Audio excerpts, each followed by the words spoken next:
Halo good people, gimana kabarnya? Kumaha damang. Jadi pada kesempatan kali ini kita akan merekap alur cerita Donghua yang terbilang baru berjudul Supreme Dantian. Menceritakan seorang pria yang gak bisa berkultivasi tiba-tiba mendapatkan suatu pencerahan, yakni sistem 10.000 awan. Tanpa berlama-lama lagi, kita langsung aja merekap alur ceritanya.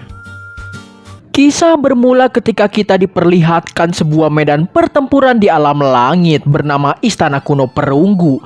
Sebuah tempat yang udah setengah hancur karena pertarungan di antara murid para dewa.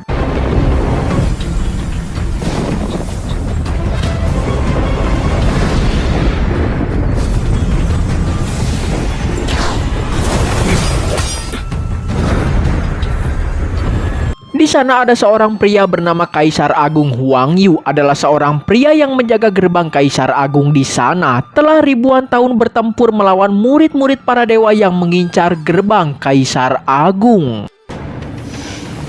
诸位仍旧觊觎这大体之门吗？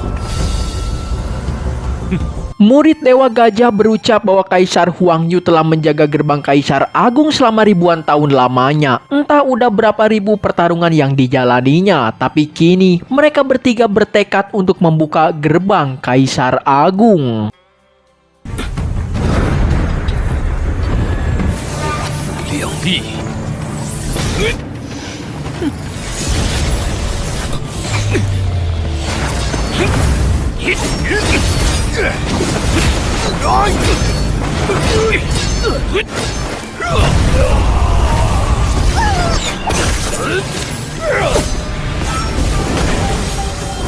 Walaupun seorang diri, tapi nampaknya Kaisar Huang Yu sangatlah kuat. Terpaksa ketiga murid dewa ini menggabungkan serangan terkuat mereka untuk menyerang Huang Yu.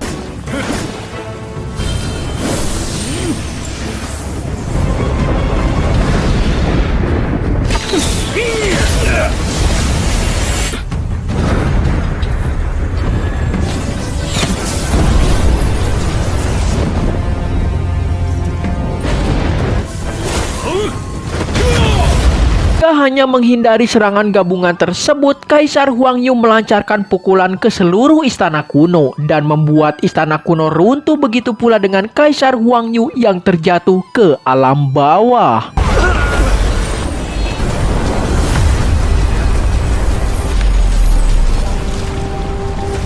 Entah udah berapa tahun berlalu, kini kita diperlihatkan seorang pria bernama Chinsu yang dijuluki sebagai anak dewa ke-18 dari sekte Yuhua.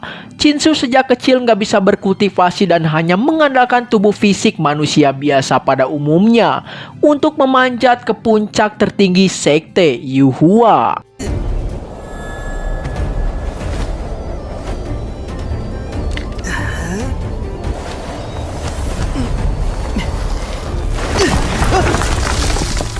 Mengandalkan teknik mata, seorang murid sekte Yuhua melihat pria sedang memanjat puncak Juyun. Nampaknya Chinsu ini udah terkenal sebagai anak dewa ke-18 yang memiliki tubuh fisik biasa aja dan dianggap murid sampah di sekte Yuhua ini.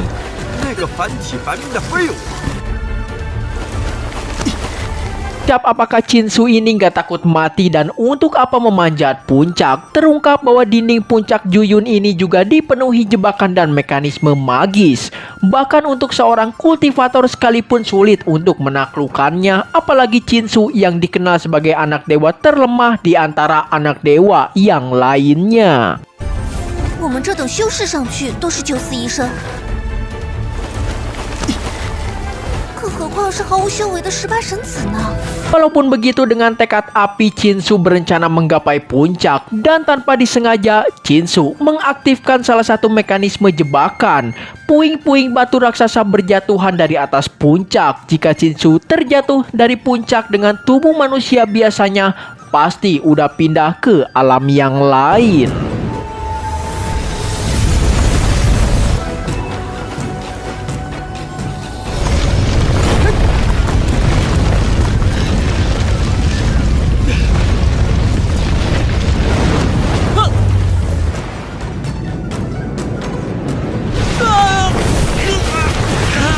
Dengan kelima jari tangan yang berdarah-darah ditambah tekad api di dalam hati, Chinsu masih berusaha untuk menggapai puncak. Semua usahanya nggak sia-sia karena pada akhirnya Chinsu si anak dewa ke-18 ini berhasil naik ke puncak Juyun mengandalkan kekuatan manusia biasa.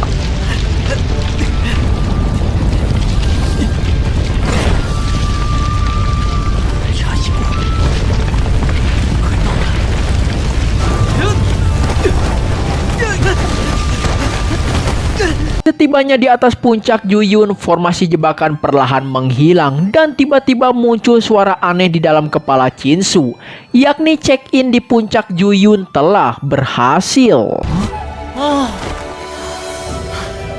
绝云峰顶签到成功。 Tepatnya 3 hari yang lalu di puncak Juyun ini, Chinsu nggak sengaja membangkitkan sistem check-in 10.000 alam. Sistem check-in 10.000 alam memberikan hadiah berupa Supreme Dantian kepada Chinsu, yang rumornya bahkan Kaisar Agung di zaman kuno sekalipun nggak mendapatkannya. 灵力如滔天江河。叮咚， Bulan Supreme Dantian di atas puncak Juyun memunculkan fenomena langit. Supreme Dantian seakan menyerap kekuatan spiritual di sekitarnya. Dan tentu saja, anomali langit Supreme Dantian ini mengundang rasa penasaran beberapa murid dari Sekte Yuhua. 灵气如潮，居峰峦之上，当真是奇观呐！ Ada beberapa murid curiga dan mungkin anomali langit berhubungan dengan Chinsu yang baru aja memanjat puncak. Jika bukan karena ayahnya, mungkin Chinsu ini nggak akan mendapatkan gelar sebagai anak dewa dan menjadi pekerja biasa. 他连个普通杂役都当不上。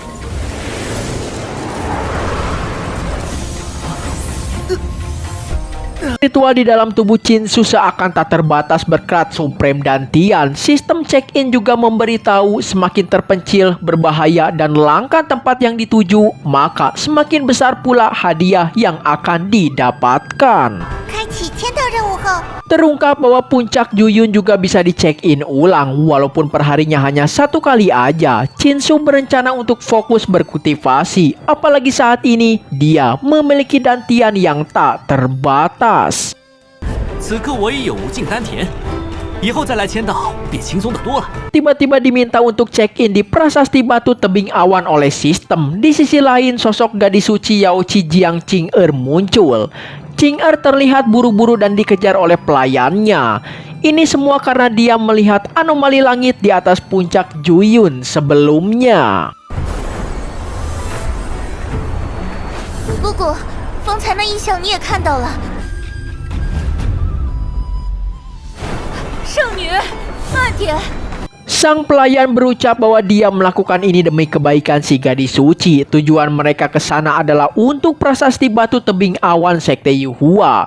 Tapi sayangnya si gadis suci ini lebih tertarik ke anomali langit yang muncul di puncak Juyun. 就一点都不好奇吗？我去！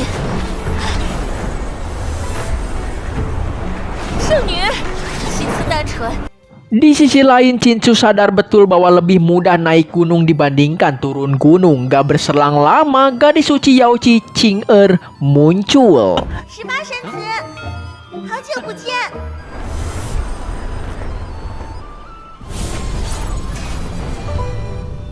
Chinsu gak menyangka bahwa kedatangan sang gadis suci yang langsung menanyakan anomali langit sebelumnya. Chinsu pun menjelaskan mungkin ada senior ahli yang baru aja berkultivasi di tempat tersebut. 位前辈高人刚才在此修炼吗？ 涌动全部汇集在这绝云峰上。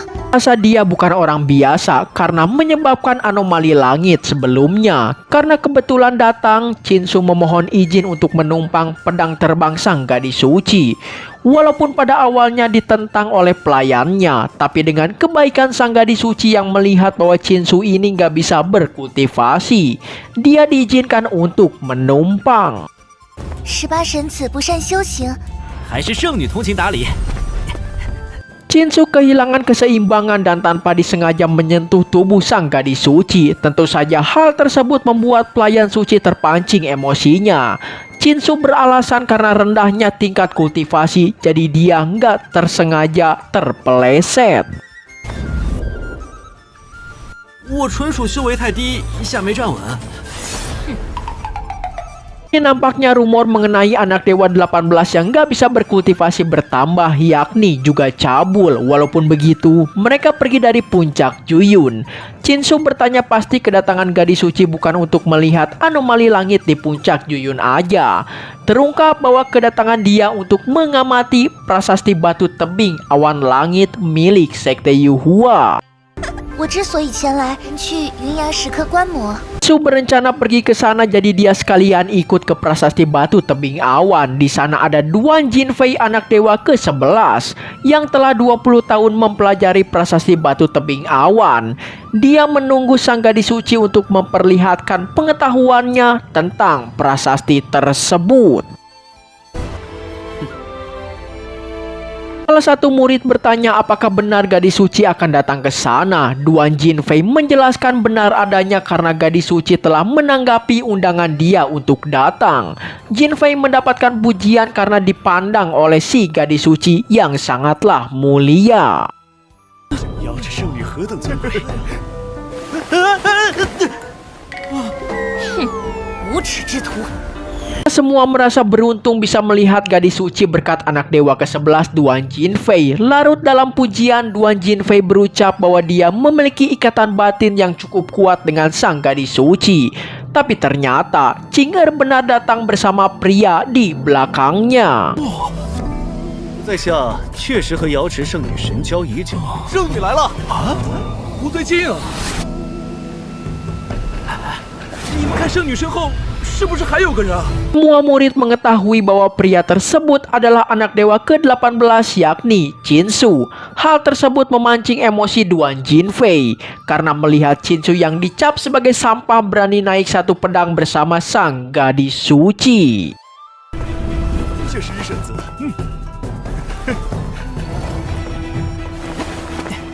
Setibanya di sana, Chinsu langsung mendapatkan notif telah berhasil check-in di prasasti batu tebing awan. Hadiah yang didapatkan adalah tingkat kultivasi meningkat ke tahap 4. Dengan begini, Chinsu akhirnya memasuki jalan kultivasi keabadian.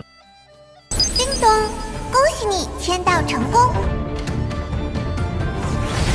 Tiba-tiba prasasti batu tebing awan memberikan petunjuk kepada Chinsu, penglihatan tentang sepasang kekasih dari masa lalu, dan juga mendapatkan teknik telapak petir langit cerah dan memahami seluruh makna sejati prasasti batu tebing awan tersebut. 的奖励天梯力掌，银牙时刻全部之意。 Tiba Duan Jinfei datang mendekati Chinsu. Dia menghina Chinsu sebagai anak dewa sampah yang memiliki tubuh dan jiwa gak berguna. Yang jelas dia ini gak terima melihat Chinsu menaiki pedang terbang yang sama dengan sang gadis suci. 叫本神子何事？ 今日本神子必好好教训教训你。